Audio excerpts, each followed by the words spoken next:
નમો અરિહંતાણમ નમો સિદ્ધાણમ નમો આયર્યાણમ નમો વજ્જાયાણમ નમો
સત્સંગની એક ઘડી જે લાભ દે છે તે કુસુંગના એક કોટ્યાવધિ વર્ષ પણ લાભ ન દઈ શકતા અધોગતિમય મહાપાપો કરાવે વગેરે અનેક પ્રકારે જ્ઞાની પુરુષોએ સત્સંગનો મહિમા કર્યો છે.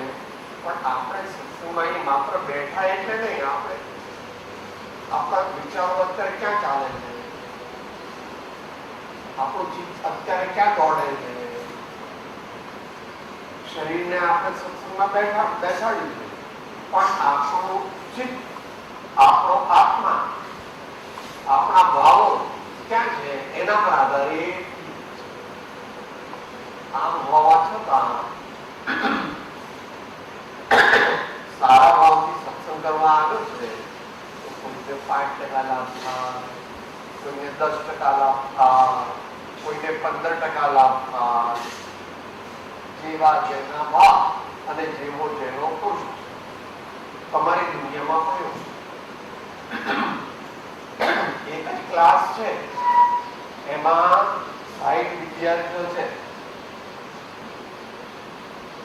એમાં થોડા તો ફર્સ્ટ ક્લાસ આવે, થોડા તો સેકન્ડ ક્લાસ આવે, થોડા તો પાસ ક્લાસ અને થોડા નાપાસ. ટીચર તો એના જ અને વિદ્યાર્થીઓ એની એક વાત સાંભળે, પણ બધાને કઈ સરખો લાભ મળતો. આપણે સાવધાન રહી એકાગ્રતાથી સત્સંગ સાંભળવો અને સમજવાનો પ્રયત્ન કરો તો ધીમે ધીમે ધીમે લાભની પ્રાપ્તિ થાય. સત્સંગના અભાવ જેમ જેમ આપણી શ્રેણી વધતી જાય એમ એમ આપણે ઓછો સત્સંગ કરીએ તો પણ વાંધો નહીં, પણ જ્ઞાની પુરુષોએ તો એવી જ વ્યવસ્થા કરી કે બહુ ઊંચી અવસ્થામાં કાયમ સત્સંગ. એની વાત ચાલે છે કોઈ પણ પરંપરામાં જ્યારે મનુષ્ય બહુ આગળ વધે ત્યારે એ કાં તો સંઘમાં રહે, કાં તો આશ્રમમાં, સાધના કેન્દ્રમાં કે એવા કોઈ ધર્મ સ્થાનકમાં રહે. તો ત્યાં આપણે સત્સંગમાં રહીએ, સંઘમાં રહીએ, સત્પુરુષની સમીપે રહીએ તો આપણને સારા ભાવ થવાના ચાન્સ વધારે. કારણ કે આપણે બધા નિમિત્તાધીન, આપણે બધા નિમિત્તાધીન. એ વિશે આપણે વિશેષ ન લઈએ, ઘણી વાત લીધું છે. રમણભાઈ શ્રી પણ કીધું 24મો શિક્ષા પાઠ વાંચવો અને 609મો અપરાંત વાંચવો. અપરાંત 609 enhance art and science of the association with the nobles. સત્સંગ કરવા માટેનો ઉત્તમ વિજ્ઞાન અને કળા એમાં બતાવ્યા છે. પણ એ એકદમ આપણી જેટલી શક્ય હોય એટલો આપણને ફાયદો થાય. પણ એમાં બધી વિગત, ઘણી બધી વિગત આપી છે, એ વાંચી અને ઓછામાં ઓછો અઠવાડિયામાં એક વાર તો સત્સંગ કરવો અને 50-52 થઈ ગયા હોય તો દરરોજ સત્સંગ કરવાનો નિયમ લે.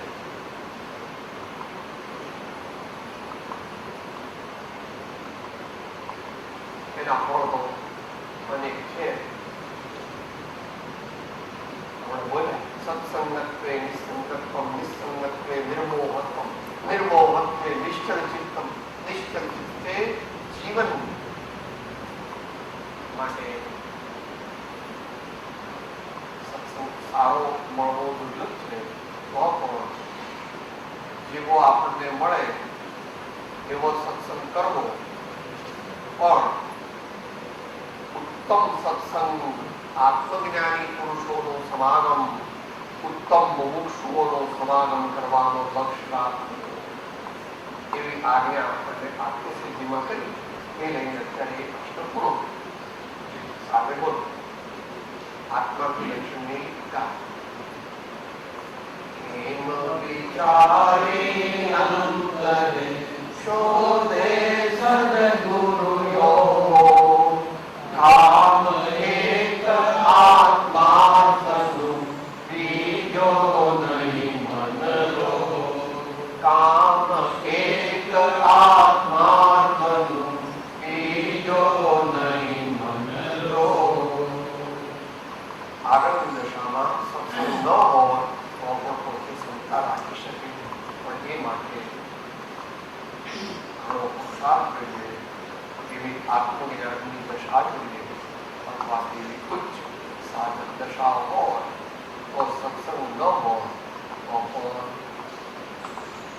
ક્ષમતા ભાવ રહેશે, પણ થોડો જ ભાવ રહેશે, થોડો જ વખત રહેશે. માટે જેવો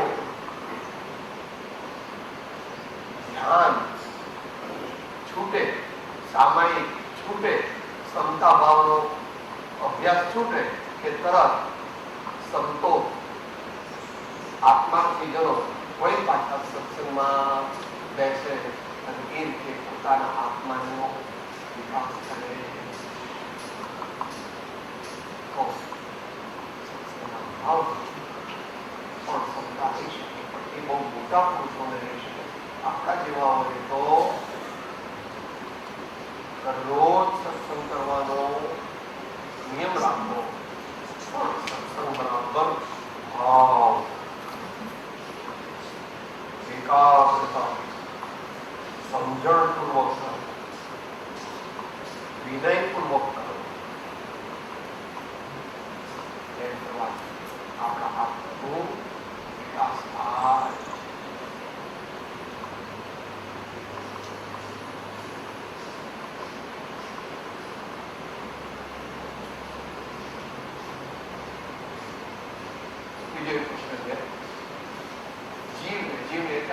આપણે બધા કોણ છીએ? જીવ. એટલે હમણાં મનુષ્ય શરીરમાં આવ્યા છીએ એટલે મનુષ્ય કહેવાય. આપણે બધા કોણ છીએ? જીવ અથવા આત્મા. જીવને પોતાના સ્વરૂપનો નિશ્ચય કેમ થતો નથી? હું કોણ છું એવું એનો નિશ્ચય કેમ નથી થતો?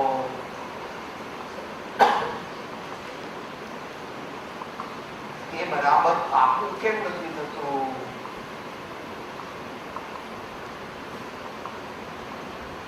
એનો નિશ્ચય, એનો નિર્ણય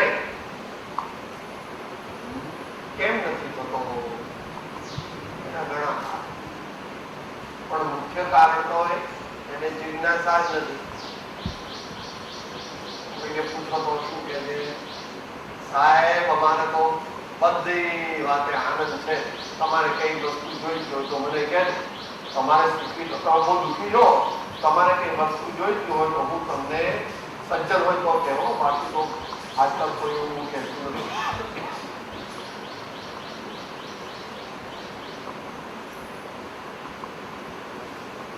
જીવને કેમ સત્સંગ ના પોતાના સ્વરૂપનો નિર્ણય નથી થતો? અસત્સંગ, અસત પ્રસંગ અને પૂર્વના સુસંસ્કારોની ઓછો ન્યૂનતા કેમ નથી થતો?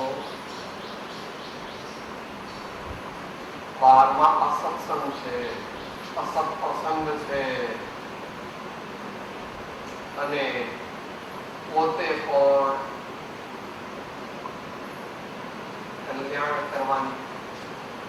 હું કોણ છું, ક્યાંથી થયો, શું સ્વરૂપ છે મારું ખરું, કોના સંબંધે વળગણા છે રાખુથી, આવો કઈ વિચાર કરતો. એ તો એમ જ માને સાહેબ તમે બની જાઓ, સાહેબ તમને રોગ, સાહેબ તમને ખાવાનો, સાહેબ લોકો તમારું અપમાન કરે, પણ મારે તો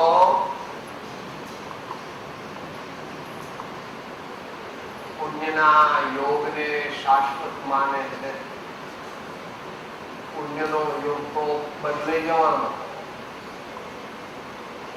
સગા વિધા મેં શાહ આલમના ભીખ માગતા છે. કરોડપતિ રોડપતિ થઈ જાય છે, રોડપતિ કરોડપતિ થઈ જાય. એટલા લક્ષ્મી બાબતમાં નહીં. કદાચ હું 70 વર્ષનો થઈશ ને પછી ધર્મ કરીશ, પણ 50 વર્ષે હાર્ટ એટેક થઈ જવાનો. કારણ કે 30-40 સિગરેટ પીએ અને ટેન્શન એટલે બ્લડ પ્રેશર થઈ ગયું અને ડાયાબિટીસ ચાલુ છે. એટલે 45 વર્ષે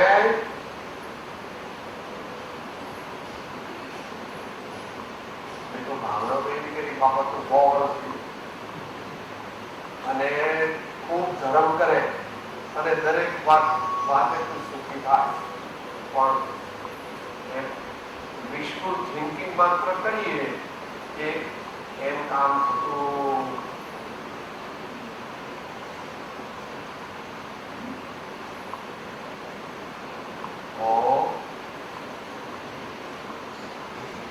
જીવને પોતાના સ્વરૂપનો નિશ્ચય કેમ થતો નથી? શાસ્ત્રીય રીતે તો એને માટે 1-2 કલાક જોઈએ. સત્સંગ કરતો નથી, સદવાંચન કરતો નથી, સદાચારમાં રહેતો નથી અને પ્રત્યક્ષ સત્પુરુષનો સમાગમ કરી તેમની વાણી ભાવપૂર્વક પ્રેમપૂર્વક સાંભળતો નથી. આ બધા વર્તમાન કાળ.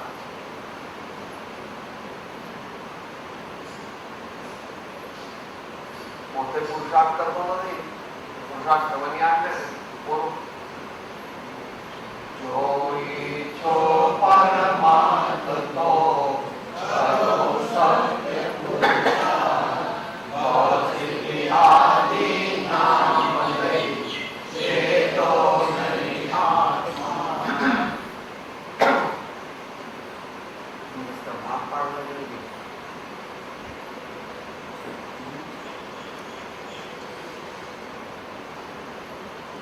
બહુ મોટો માણસ, બહુ મોટો ઇન્ડસ્ટ્રીયલ, બહુ મોટો ડોક્ટર, વકીલ છો, બહુ મોટો સર્જન છો, બહુ મોટો જે હોય રાજકારણ નેતા,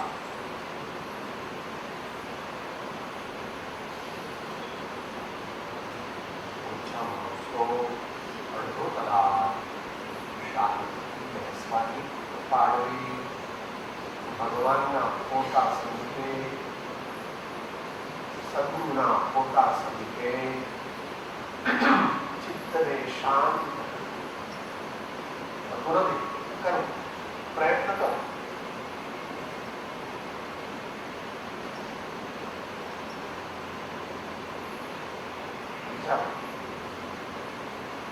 કરોડો રૂપિયા છે તો વધારે કમાવાનો પ્રયત્ન, લાખો રૂપિયા છે તો જરૂર નથી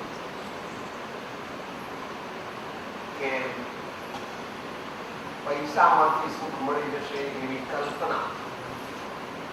પૈસા આવશે, દરેક દિવસે પૈસાનો પુરુષાર્થ કરવો. 8 કલાક 9 કલાક તમારી ગવર્મેન્ટ 8 કલાક છે.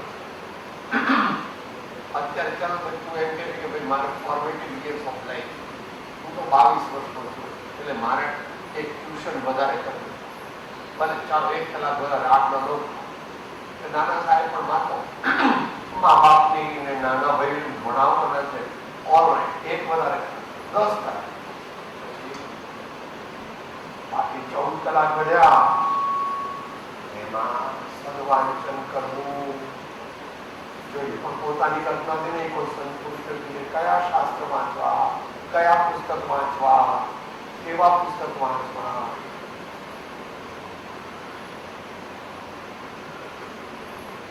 સત્સંગ કરવો જોઈએ.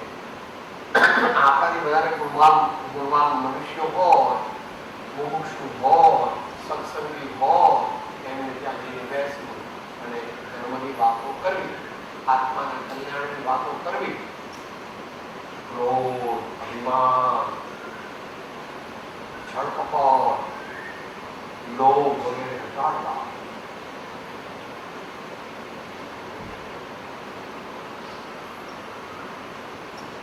એમ કરવાથી સારા સંસ્કાર પડે, ચિત્ત શાંત થાય, ચિત્ત શાંત થાય અને તત્વ જ્ઞાનનો બોધ સદગુરુ પાસેથી પ્રાપ્ત કરે અને સદવાંચનથી એની પુષ્ટિ કરે તો કલ્યાણની પ્રાપ્તિ.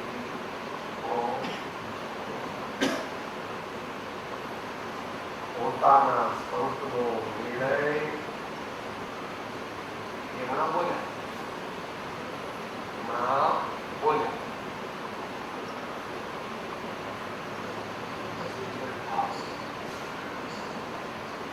કોણ છું, ક્યાંથી થયો એ બધું બોલ્યા, તમારે જાણો.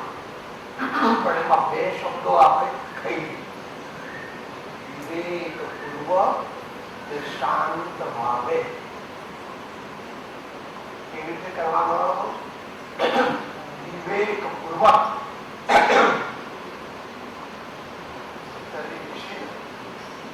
સારું શું, ખરાબ, સત્સંગ શું, કુસંગ.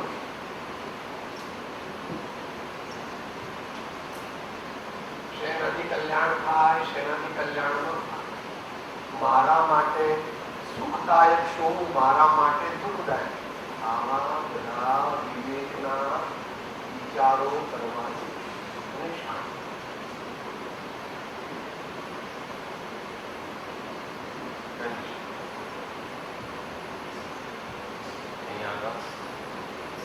નીચે ઉતરો પછી બાકી પેલા પટ્ટા છે ત્યાં પણ સંપૂર્ણ મૌન. વળી પાછા પેલા સાઈડ બોર્ડ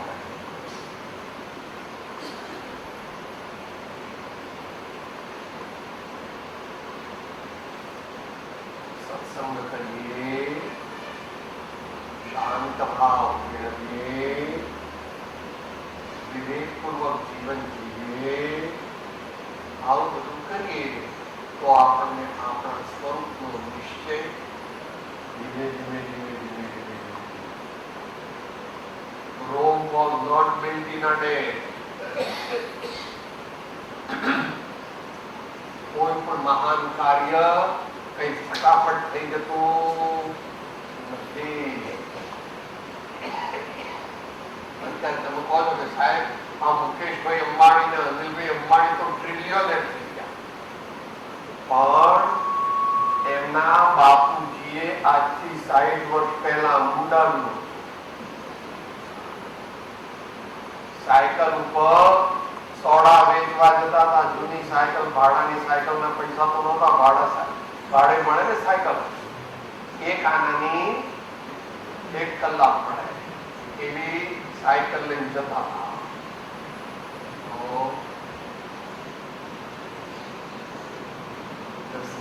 પોતાનો અનુભવ કે છે,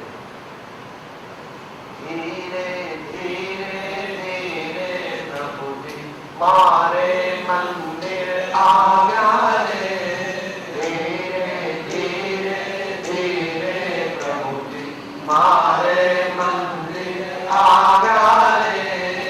ઓકે ઓકે ઓકે મેં તો મોતી વધાવ્યા રે.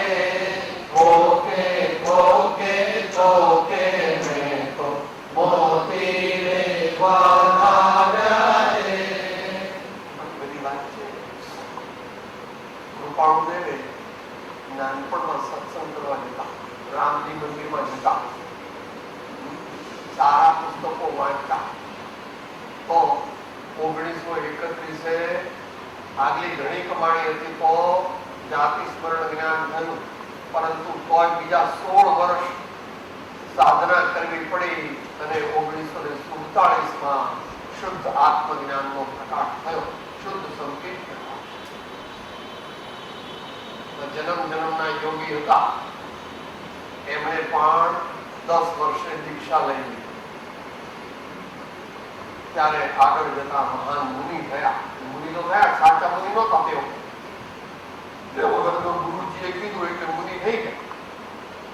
ઘણી સાધના કરી 44 વર્ષની ઉંમરે આશા કરી આપણે પણ ધીરજ રાખી સત્સંગ કરવો, સમય કાઢવો, સર્વાંચન કરવું, કોઈ વ્યસન જીવનમાં કરવા નહીં. એ પ્રકારે આપણે જીવન જીવીશું તો ધીમે ધીમે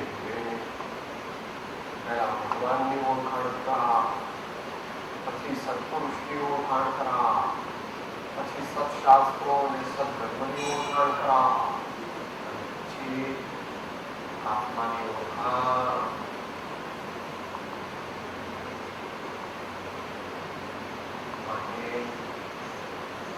લાખો કરોડો ઉપાય કરીને ગમે તેટલું કષ્ટ સહન કરવું પડે તો પણ અઠવાડિયે 2 વાર સત્સંગ કરવાની પ્રતિજ્ઞા અને દરરોજ અડધો કલાક સદવાંચન સત્પુરુષની આજ્ઞા પ્રમાણે કરવું. તો સત્સંગ, સદવાંચન, સદવિચાર અને સદાચારના માધ્યમથી આત્માનો સ્વરૂપની ઓળખાણ થાય, સ્વરૂપનો નિશ્ચય થાય અને ક્રમે કરીને આપણને પ્રત્યે અનુભવ બોલી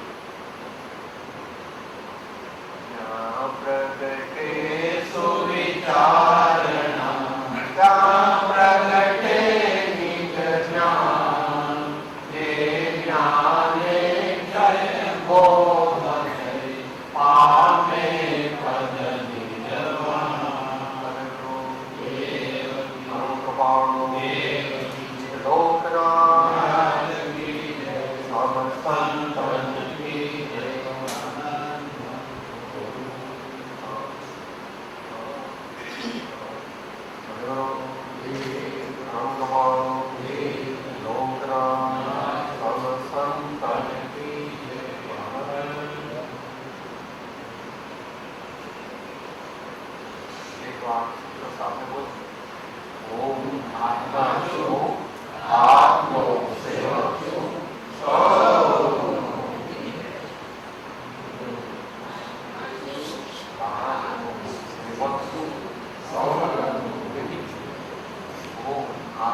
આજ્ઞા ખ્યાલમાં આવતી નથી.